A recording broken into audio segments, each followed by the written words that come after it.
खुलुमबाय गिबियावनो नोंथांमोन बयखौबो सोरजिदा क्रिएटिभिटी चेनेलाव बरायनानै लाग्रोनायजों लोगोसे फुंबिलिनि गाहाम हामलायनायखौ बावहरग्रोनाय जालायबाय। दिनै फुंबिलिनि माखासे गोनांथार खौरांफोरखौ नोंथांमोननि सिगाङाव फोरमायथिना होनो आवगायनाय जालायबाय। नोंथांमोनहा नायनानै जुदि मोजां मोनोब्ला लाइक खालामगोन, शेयार खालामगोन होनना आसा खालामबाय। लोगोसे चेनेलाव गोदान फैदोंब्ला आरो सानफ्रामबोनि बेबायदि खौरांफोरखौ मोनबाय थानो लुबैदोंब्ला जाहाथे चेनेलखौ साबस्क्राइब खालामनानै लायो बेखौनो गुरै खावलायबाय। थ' बिदिब्ला जोङो दिनैनि माखासे गोनांथार खौरांफोरखौ खोनासंलांदिनि। दुलाराय बर' फरायसा आफादनि मानगोनां आफादगिरि दिपेन बर' बिथांनि दैदेननायाव मैया बड'लेण्ड इउनिभार्सिटिजों लोगोसे क'क्राझारनि मेडिकेल कलेज एन्ड हस्पिटालाव मोनसे हानजाया नायगिदिंहैनाय जायो। मख'नो गोनांदि मैया गिबियाव थारैनो बड'लेण्ड इउनिभार्सिटियाव थांनानै गुबैयै बड'लेण्ड इउनिभार्सिटिनि भाइस चेन्सेलर आइस्रि doctor Pradip Kumar Patra, registrar doctor Subung Basumatary, academic registrar doctor Manjul Basumatary आरो गोबांथार अफिसियेल स्टाफ मानसिफोरजों गुबैयै सावरायहैनाय जायो होनना मिथिनो मोननाय जादों। मख'नो गोनांदि मैयानि बे सावरायज्लायनायाव गुबैयै आथिखालाव सोमजिबाय थानाय गोबां जेंना एबा जेंसिफोरखौ लानानैनो दुलाराय बर' फरायसा आफादनि मानगोनां आफादगिरिया सावरायज्लायहैदों होनना मिथिनो मोननाय जादों।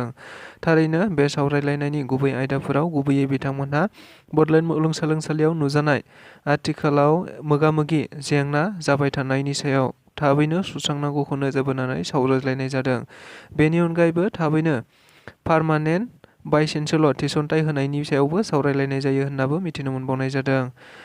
थि समाव आनजाद खुंनाय आरो आनजादनि रिजाल्टफोरखौ थि समावनो फोसावनाय बेफोरनि सोमोन्दैबो गुवारै सावरायलायनाय जादों होनना मिथिनो मोनबावनाय जादों।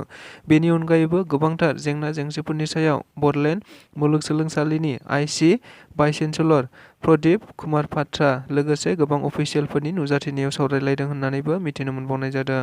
गुबुन फारसेथिं मैयानि सानसेयावनो क'क्राझार सिभिल हस्पिटाल एबा मेडिकेल कलेजाव थांनानै बिथांमोनहा सावरायलायहैनायखौबो नुनो मोनबावनाय जादों। मख'नो गोनांदि गुबैयै बे सावरायलायनायाव आथिखालाव सोलिबाय थानाय क'क्राझार मेडिकेल कलेज एन्ड हस्पिटालाव थानाय प्रिन्सिपाल काम सुपारिनटेन्डेन्ट डक्टर अतुल बर' बिथांखौ लोगो हमनानै गोबांथार बाथ्राफोरखौ सावरायलायनाय जायो।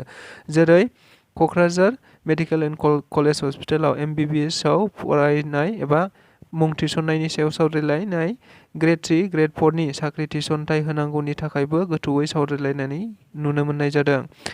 थारैनो मिथिनो मोनबावनाय बायदिब्ला मैयानि बे मोननैबो जायगायाव सावरायलायहैनायाव गुबैयै दुलाराय बर' फरायसा आफादनि मानगोनां आफादगिरि दिपेन बर'नि दैदेननायावनो फारियै गाहाय नेहाथारि खनीन्द्र बसुमतारी, लोगो आफादगिरि खोरोमदाव औवारिजों लोगोसे गुबुन गुबुन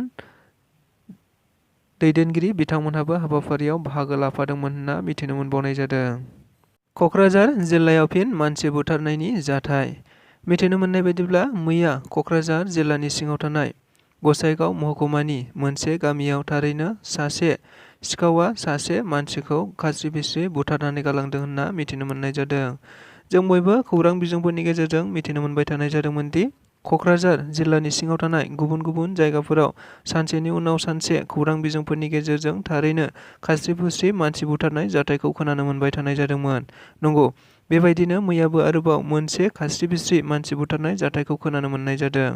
मिथिनो मोननाय बायदिब्ला क'क्राझार जिल्लानि सिङाव थानाय गसाइगाव महकुमानि सिङावनो थाबावनाय 2 नं गुदुंगा गामिनि सासे दिलीप सरकारनि फिसाज्ला 24 बोसोर बैसोनि कनक सरकारखौ सासे सिखावआ खास्रि-बिस्रि बुथारनानै गालांदों होनना मिथिनो मोननाय जादों।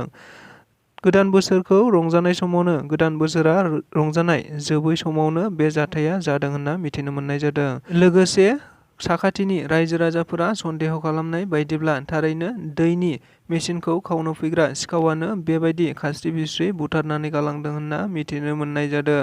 लोगोसे बेनि अनगायैबो गुबैयै बे सिखावखौ दिलीप सरकार एबा बुथारजाग्रा कनक सरकारनि बिफाया बुंथिनानै होनाय बायदिब्ला गाव BJPनि सासे सुबुं जानायखायनो थारैनो सोरबा हिंसा खालामनानै बिनि फिसाज्लाखौ बुथारलांदों होननानै सन्देह खालामदों।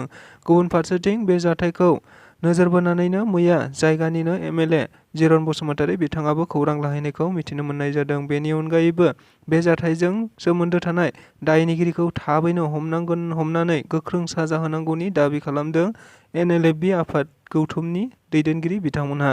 हाग्रामानि अनगायै बयनिबो थाखाय UPPLनि दरजाया अरायबो खुला।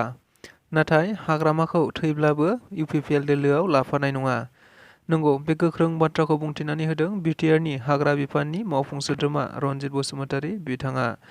मिथिनो मोननाय बायदिब्ला आथिखालाव हाग्रा बिफाननि मावफुं सोद्रोमा रनजित बसुमतारी बिथाङा खौरां बिजोंफोरनि गेजेरजों आथिखालाव बिपिएफ राजखान्थि दोलोखौ गोबांथार बायदि बायदि अजद होबाय थानायखौ नुनो मोनबाय थानाय जादों। लोगोसे हाग्रामा महिलारि दैदेननाय बिपिएफ राजखान्थि दोलोआबो गुबुन गुबुन समाव गुबुन गुबुन बिटिआर सरकारनि हेंथायै बाथ्रा बुंबोबाय थानायखौ एबा रायजो राजाफोरनि सिगाङाव खोथा बुंबोबाय थानायखौ नुनो मोनबाय थानाय जादों। नंगौ, मोननैबो दोलोनि गेजेराव बेबायदिनो मोनसेया मोनसेखौ बायदि अजद होलायबाय थानायखौबो मिथिनो मोनबाय थानाय जादों।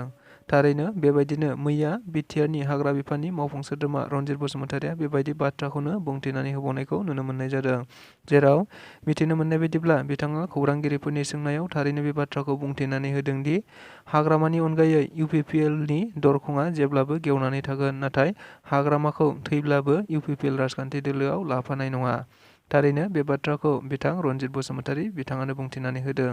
लोगोसे बिथाङा आरोबाव खौरांगिरिफोरनि सिगाङाव बुंथिनानै होबावदोंदि थारैनो फैबाय थानाय समाव इउपिपिएल राजखान्थि दोलो एबा बिटिआर सरकारा साफ्रोमबो रायजो राजाफोरनि हानि मोनथायखौ सिगाङाव दोननानै रावखौबो जाथि हारि बासियालाफानो मोनफ्रोमबो हारि माहारिफोरनो हानि मोनथायखौ राननानै होबाय थागोन होननानैबो बुंथिनानै होनाय जादों। लोगोसे फैबाय थानाय 2025 मायथाइनि बिसायख'थिनि सिगांनो मैदेर आरो मानसिनि गेजेराव जानाय दाङाबाजिया अरायबो जोबगोन होननानै बिथाङा बुंथिनानै होबावनायखौ नुनो मोनबावनाय जादों।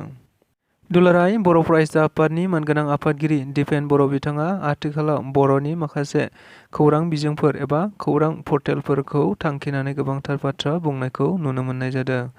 मख'नो गोनांदि जों बयबो मिथिगौ आथिखालाव डेम'क्रेसि हादोराव एबा भारत बायदि हादोराव खौरां बिजोंखौ हादोरनि मोनसे ब्रैथि खुन्थिया महरै लानाय जायो, जेराव समाज दानाय एबा हादोर दानायाव खौरां बिजोंफोराबो गोबांथार मैखोम बाहागो लायो। नंगौ, बेखौ नोजोर बोनानैनो दिपेन बर' बिथाङा खौरां बिजोंखौ गोबांथार बाथ्रा बुंथिनायखौ नुनो मोननाय जादों। जेराव बिथाङा बे बाथ्राखौनो बुंथिनानै होदोंदि थारैनो जोंनि समाजाव गोबांथार खौरां बिजोंनि टिभि चेनेल गैयाब्लाबो नाथाय गोबांथार बर'नि पर्टेलफोर दङ, जायफोरा सानफ्रामबोनि खौरांफोरखौ फोसावबाय थायो आरो बे खौरां फोसावनायनि गेजेरजोंनो जोंनि सुबुंफ्राबो बयबो आखायाव मबाइल लानानै मिनिट टु मिनिट निउसफोरखौ नायबाय थायो आरो बेखौ लानानैनो सानफ्रामबो बिजिरबाय थायो।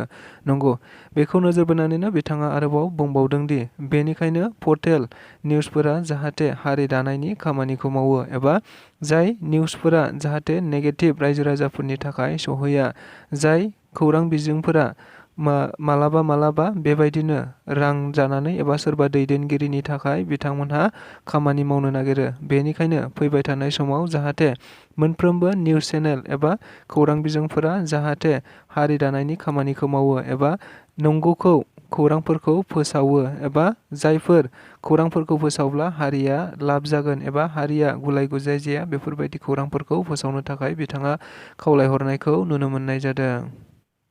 इउपिपिएल राजखान्थि दोलोनि मसुलपुराव जानाय मोनसे हाबाफारियाव बिटिआरनि गाहाय मावफुं सोद्रोमा प्रमद बर' बिथांखौबो बाहागो लाहैनायखौ नुनो मोननाय जादों।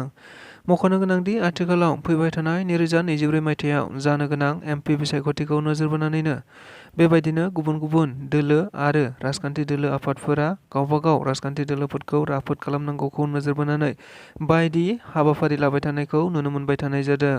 नंगौ, बेबायदिनो आथिखाल बिटिआर सरकारखौ दैदेनबाय थानाय इउपिपिएल राजखान्थि दोलोआबो दोलोखौ राफोद खालामनांगौखौ नोजोर बोनानै बेबायदिनो गुबुन गुबुन बुथ कमिटि आरो लोगोसे बुथ लेभेलाव मोनसे वार्कार्स एबा मावथिफारिया जथुमफोरखौ एबा सावरायलायनायफोरखौ नुबाय थानायखौ नुनो मोननाय जादों।